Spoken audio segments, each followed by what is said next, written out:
Hi, I'm Cheyenne Summers. I'm 23 years old. I'm from Indianapolis, Indiana. I currently live in Steamboat Springs, Colorado, and I am currently learning how to make my own way in life, and I'm here to share that with you.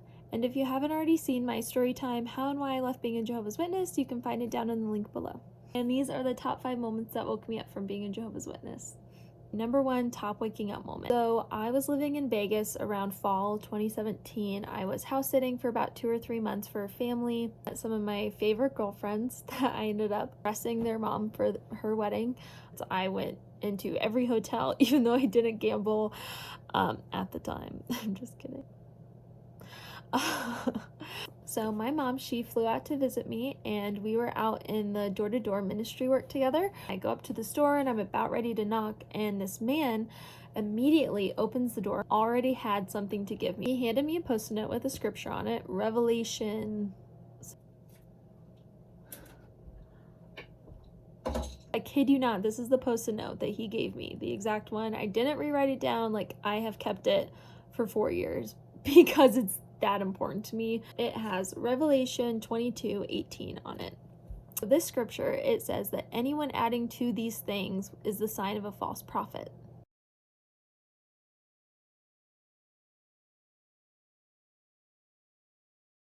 So I walked back to the car group and I read aloud this Post-it note to everybody. Everyone just kind of like brushed it off. Can't believe he would like say something like that.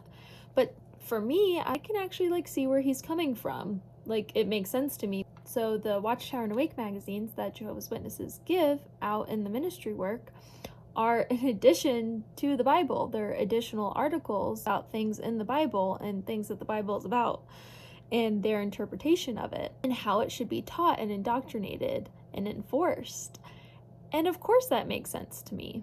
And I was apparently the only one who thought that made sense, or that I could see it from his perspective. So yeah, that I have always kept this Post-it note, and I will probably always keep it unless I accidentally lose it, which I'm sure is a possibility. And it's important because after he gave this to me, I kept thinking, okay, well, what are other signs of a false prophet?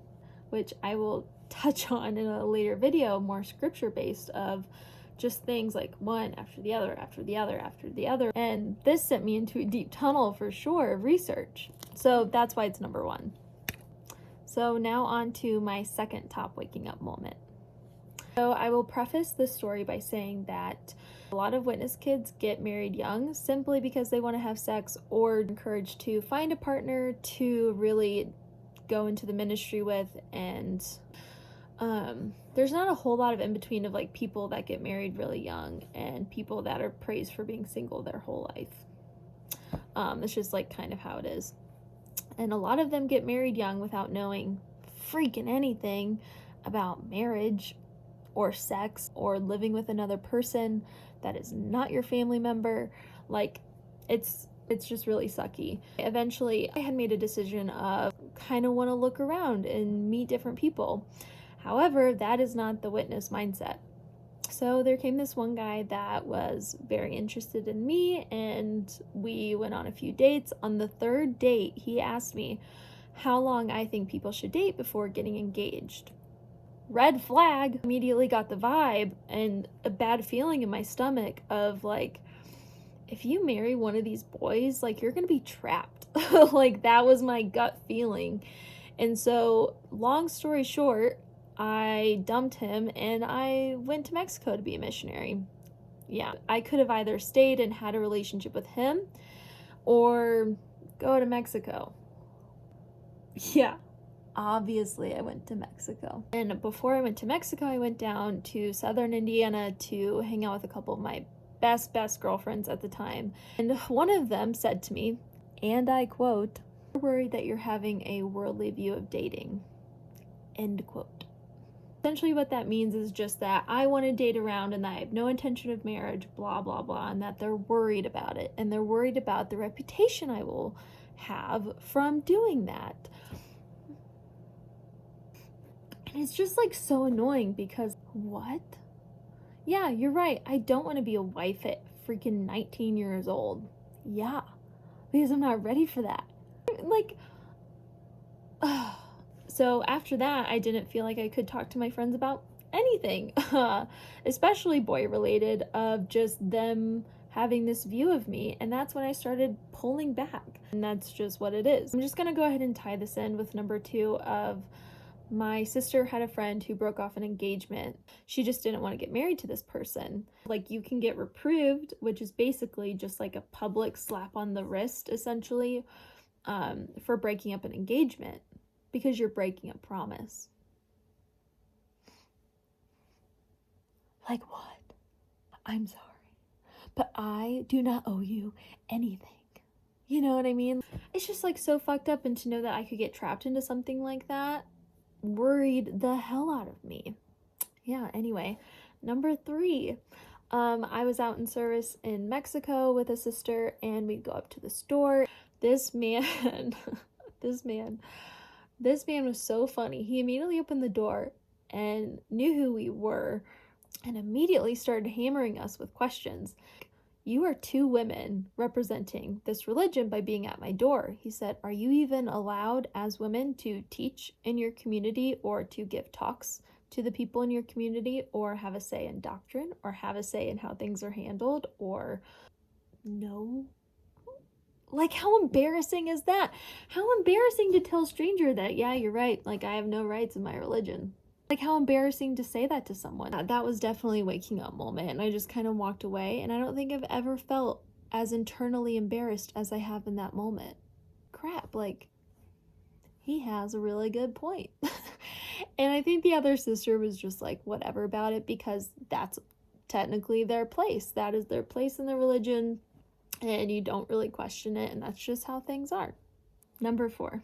When I was growing up, 13, 14, 15 range, I started watching like those TLC like reality shows, Breaking Amish, Sister Wives, 19 Kids and Counting, etc. And of course, when I got older, shows like Wild Wild Country came out, and Leah Remini's Scientology shows came out. Although, from a witness perspective, they're not wrong to watch. Like, witnesses will watch that stuff and be like, wow, you're freaking crazy.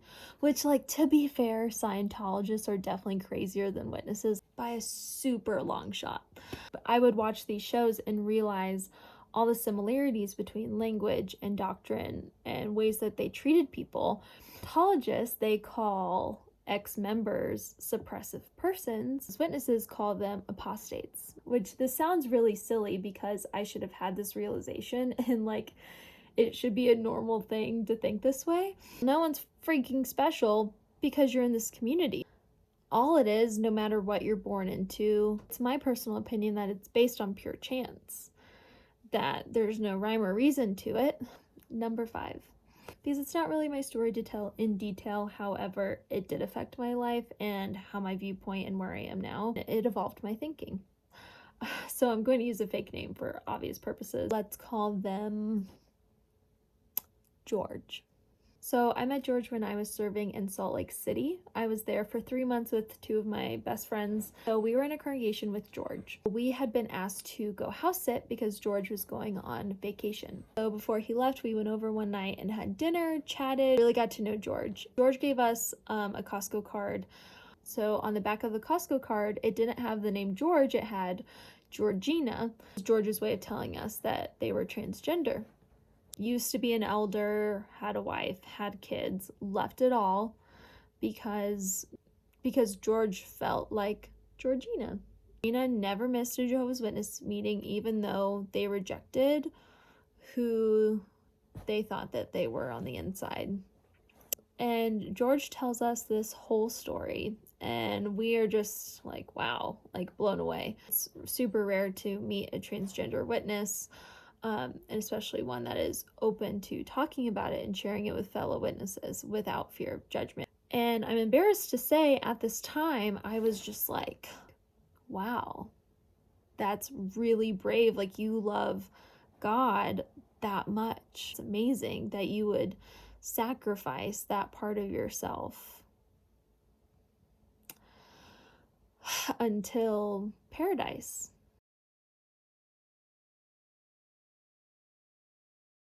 after meeting George and everything, I go home and I'm sitting in the back of my congregation back in a little bit southern Indiana. So from the stage, one of the elders made a homophobic joke, and everyone in the congregation laughed. And I'm just sitting in the back, disgusted, essentially. How do you know that there's not someone here that is part of the LGBTQ community that is sacrificing that part of themselves to be a part of this community, and you are here making fun of them or making a joke?